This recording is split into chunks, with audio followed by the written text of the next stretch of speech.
Dans cette vidéo, je vais te présenter une solution qui va te permettre de devenir rentier immobilier sans avoir besoin d'investir ton argent, sans avoir besoin de faire un prêt à la banque et tu ne seras pas propriétaire de ton parc immobilier, ce qui fait que tu n'as que des avantages à appliquer ce type de business qui est accessible pour tout le monde, y compris pour les débutants. Je t'explique tout en détail juste après l'intro.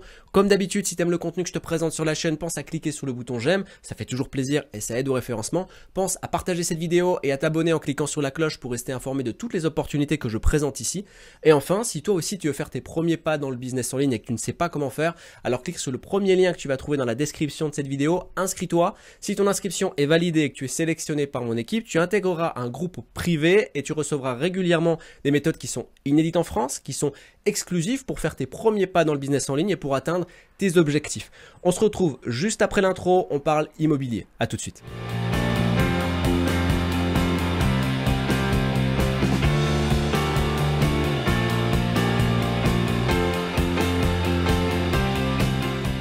Petite parenthèse avant de rentrer dans le cœur de cette vidéo, n'hésite pas à mettre la vidéo en avance rapide. Pour ça, il te suffit d'aller dans les paramètres de la vidéo juste en dessous, de choisir la vitesse qui te convient, par exemple 1,5 x 2. Ça te permettra d'avoir l'information plus rapidement et donc de passer à l'action plus rapidement. Parenthèse close, l'immobilier, on va pas se mentir, c'est un secteur qui est extrêmement prometteur et surtout extrêmement enrichissant puisqu'il permet d'avoir des revenus automatiques, des revenus récurrents et donc des revenus passifs.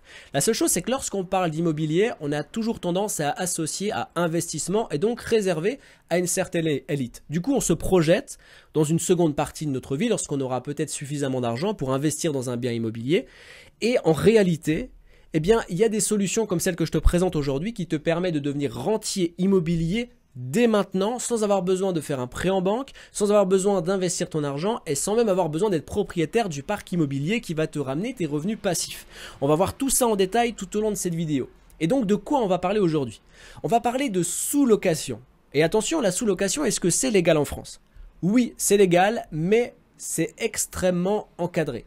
Il y a deux conditions qu'il faut connaître et qui vont te permettre de sous-louer. La première condition, c'est d'avoir un accord explicite du propriétaire, donc un accord écrit dans lequel il nous autorise à sous-louer son bien.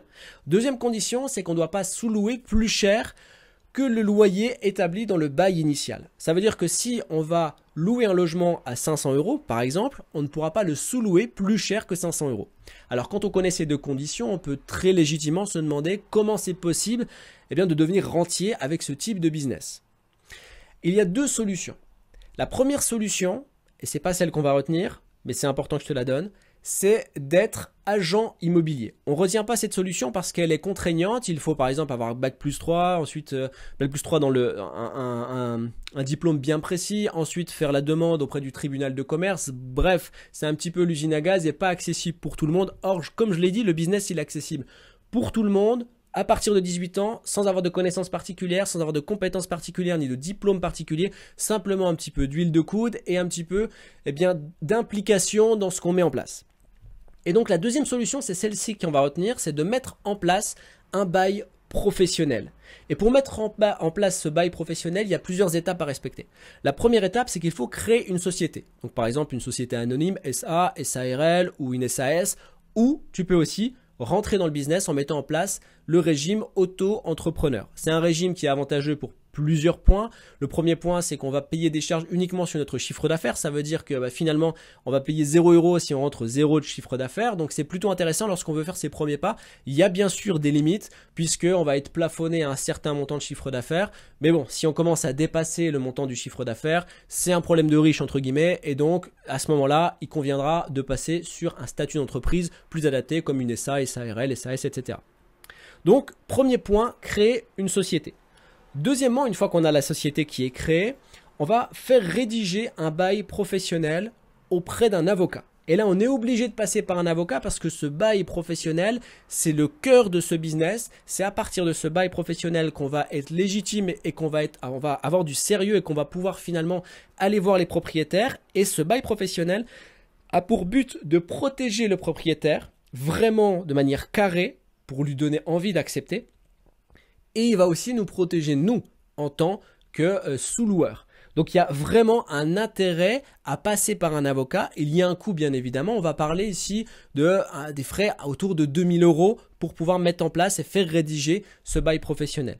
une fois que le bail professionnel est rédigé, eh bien on va pouvoir l'utiliser sur autant de locations qu'on veut. Donc c'est un investissement une fois au départ.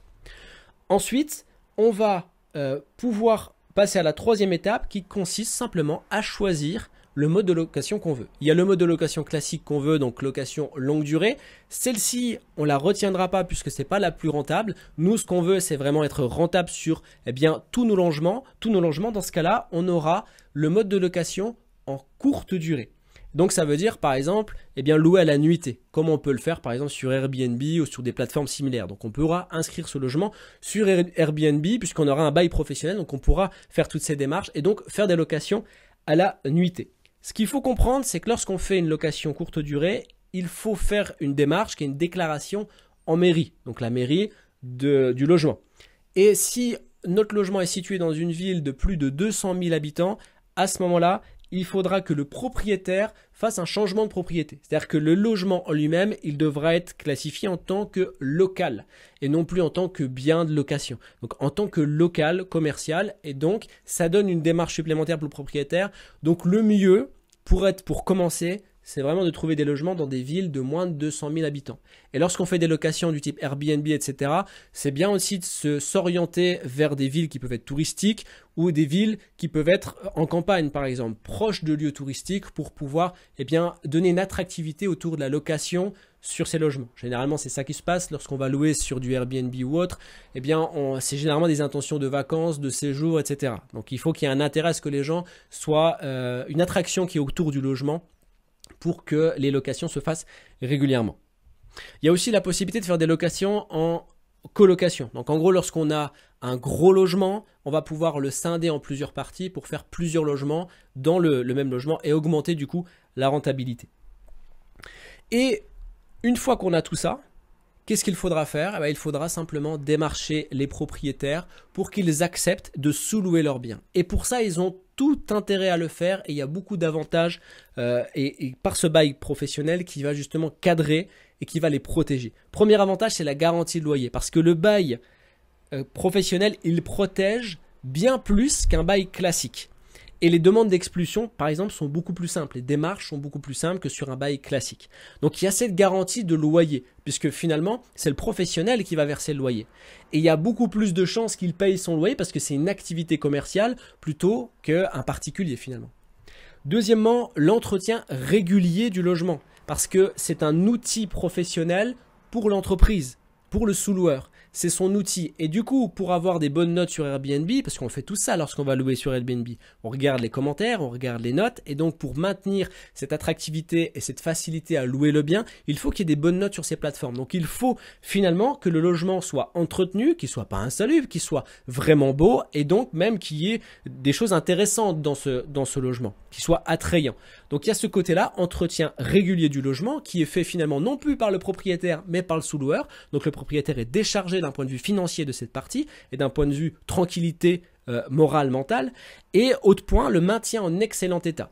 Donc s'il y a des dégradations ou autres, le maintien en excellent état est pris en charge par le sous-loueur. Encore une fois, c'est son outil de travail. Les cautions, à chaque location, il y a des cautions qui sont versées, comme on peut le faire par exemple sur les plateformes Airbnb, etc., qui prend en charge différents risques qu'il peut y avoir de dégradation ou autres. Et enfin, il y a les assurances. Les assurances sont généralement fournies directement par les plateformes, encore une fois, comme Airbnb, etc. Ces assurances prennent en charge jusqu'à 800 000 € qu'il peut y avoir de dégâts. Donc c'est vraiment très intéressant parce que finalement, tout ça est encadré et pour le propriétaire, c'est une sérénité d'avoir un sous-loueur professionnel. Attention, d'avoir un sous-loueur professionnel, donc avec un bail professionnel. Donc si on veut résumer, ce sera pour terminer cette vidéo, qu'est-ce qu'on a en termes de frais? Au départ, il va falloir avoir des frais d'avocat. Donc c'est une seule fois. On va payer un avocat pour rédiger le bail professionnel. Et ça, c'est extrêmement important, il ne faut pas y déroger. Et attention, on va pouvoir trouver des bails professionnels gratuits sur internet, machin. Non, faites-le rédiger par un avocat pour qu'il soit au goût du jour avec les lois du jour. Donc ici, on a 2000 € de frais au départ. Ensuite, qu'est-ce qu'on peut avoir d'autre comme frais? Alors si on part sur de la location courte durée, donc Airbnb, etc., il faudra soit que le logement soit meublé. Si c'est ça, pas de souci. S'il n'est pas meublé, alors à ce moment-là, il faudra investir pour meubler le logement. Donc en fonction de la taille du logement, on va investir une certaine somme. Donc je vais mettre ici meuble. Et on va mettre par exemple, allez, je vois large. 3 000 € pour pouvoir meubler le logement. Ok, donc on est déjà à 5 000 €. À part ça, il n'y a pas d'autres frais. On est sur du 5 000 € de frais de départ en sachant qu'il n'y a pas de taxes, on n'a pas de taxes foncières, etc. On n'est pas propriétaire. Donc finalement, en sous-total ici, on est à 5 000 € d'investissement au départ pour notre premier logement. Et après, pour chaque logement, en fonction de la superficie du logement et de besoins, on va dire d'équipement, on va investir plus ou moins cher que 3 000 €. Et au niveau rentabilité, ça va très vite au niveau Airbnb. Et surtout au niveau, ça dépend de la location, enfin plutôt du logement là où il est localisé. On peut vraiment louer toute l'année, dans toutes les circonstances, que ce soit peu importe la saison, et donc vraiment devenir rentable sur ces logements. Donc il y a tout un travail à faire en amont, bien évidemment, de vérifier si le logement est suffisamment attractif, ce qu'il y a autour du logement, et ensuite d'aller démarcher, donc faire un travail d'agent immobilier pour pouvoir trouver le propriétaire qui acceptera ce bail commercial et donc bien sûr faire un travail de commercial en lui présentant les avantages parce que très peu de gens connaissent cette possibilité de faire de la sous-location. Beaucoup de propriétaires ne sont pas au courant de cette possibilité et donc vous lui apportez cette solution parce que c'est vraiment une solution pour lui et donc une activité commerciale pour vous. Dernier point important pour clôturer cette vidéo.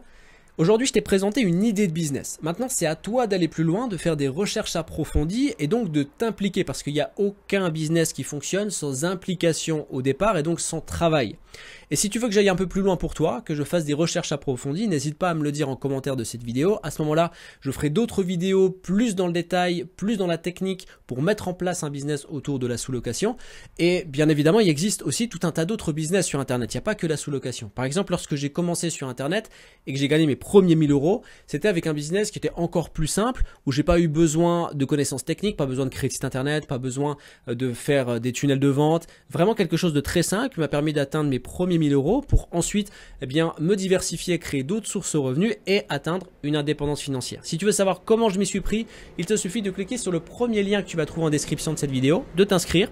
Si ton inscription est validée et que tu es sélectionné par mon équipe, tu auras accès à tout un tas de méthodes qui sont inédites en France, qui sont exclusives pour faire tes premiers pas dans le business en ligne. Tu intégreras un cercle privé et je serai là pour t'accompagner. C'est d'ailleurs pour ça qu'il y a une sélection, parce que je ne peux pas donner mon temps à tout le monde. J'ai que 24 heures dans une journée, tout comme toi. Donc, je réduis le nombre d'inscrits et une fois qu'une personne devient autonome, à ce moment-là, elle sort du cadre et donc ça laisse une nouvelle place de disponible. Donc, clique sur le lien, inscris-toi et on se retrouve de l'autre côté. En attendant, arrête de te prendre la tête et surtout, passe à l'action. Ciao.